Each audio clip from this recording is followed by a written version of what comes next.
Так, урматтуу көрүүчүлөр, биздин Word программасы боюнча курсубуз уланууда. Эми биз бул жерден өз ара ар бирин дагы бир сыйра карап, жасап, практика жүзүндө жасаганга аракет кылайлы.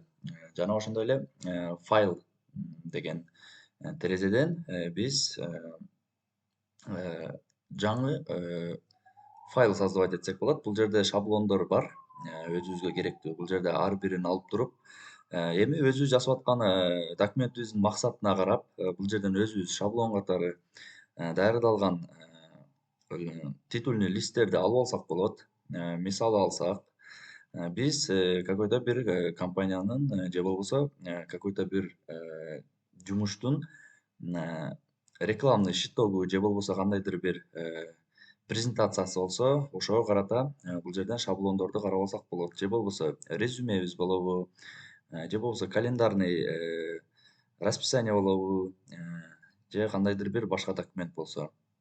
Мисалга алсак, биз азыр могул шаблонду колдонууга аракет кылайлы. Буну бассак, бизге уже бул жерден даяр болуп чыгат. Биз бул жерде адрестерди өзүбүзгө жараша корректировка кылсак болот. Жана ошондой эле ошол компания боюнча кандай маалыматтар бар болсо, ошол маалыматтарды ушул жерден заготовка өтө ыңгайлуу, өтө удобный чынында. Бул жерден улантып, жазып өзүбүзгө керектүү маалыматтарды берип кетсек болот.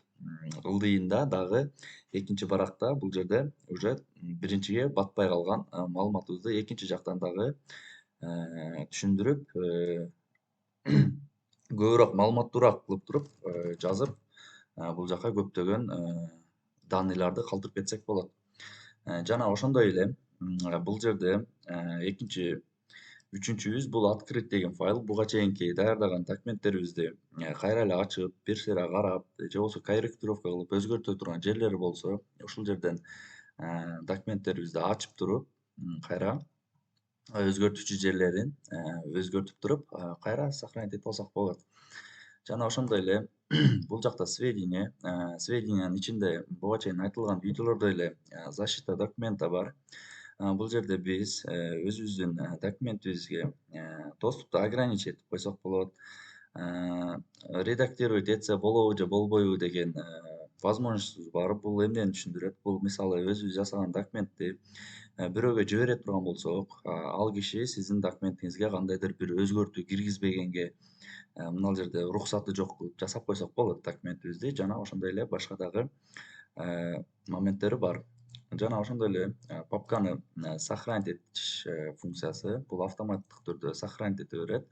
Жана сохранить как деген жери бар. Бул жерде биз өзүбүзгө Word программасына привязка кылган почтабыздын облакага кире баштайт. Ушул жерден киргизип, облакабызда сохранить эте берсек болот.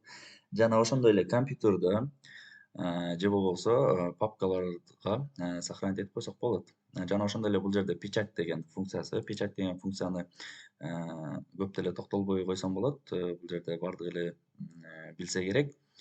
Себеби бул жерде өтө кыйын деле маселе жок.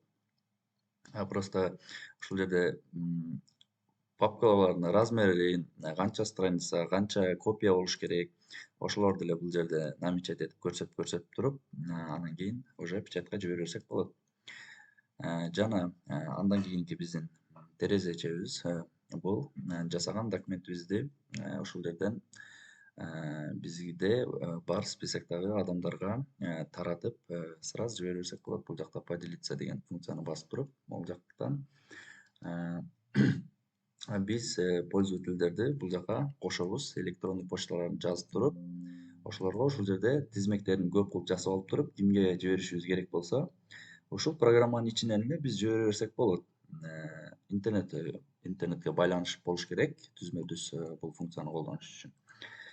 Жана ошондой эле бул жерде бизде онлайн презентация деген бар. Бул интернет жардамы менен презентация кылып көрсөтсөк болот. Азыркы учурда интернетке байланыш жок болуп атат. Жана ошондой эле блогко киргизип туруп, өзүңүздүн интернет тармагындагы блогуңузга киргизсеңиз болот. Жана ошондой эле бул жасаган документибизди PDF форматында сохранить этип туруп жиберсек болот башка адамдарга. Бул жерде бизде форматты сурайт. Форматты биз XPS же болбосо PDF форматында киргизип алсак болот.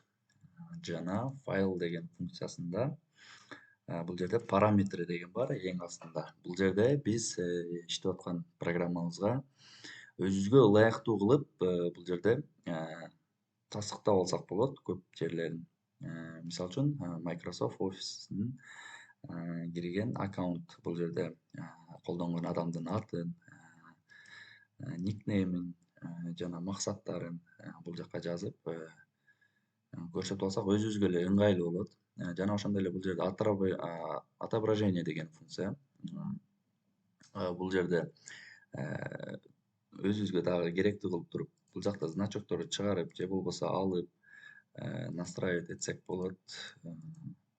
Ошондой эле панель быстрого доступа деген жана биринчи видеодо айткандай эле эң үстүнкү сол жак пуштагы биздин айнекчебиз. Бул жерде жанагындай эле настраивать этип кошуп быстрый доступка киргизип алсак болот. Жана ошондой эле удалить этип настроить этип алсак болот.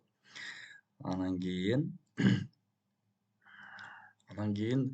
жана башка бул жерде маанилүү деле характеристикалар жана функциялары жок. Бул жерде өзүңүз эле кирип туруп бир сыйра өзүңүзгө керектүүлөрдү настраивать этип койчуларды коюп алуучуларды алып алсаңыз болот.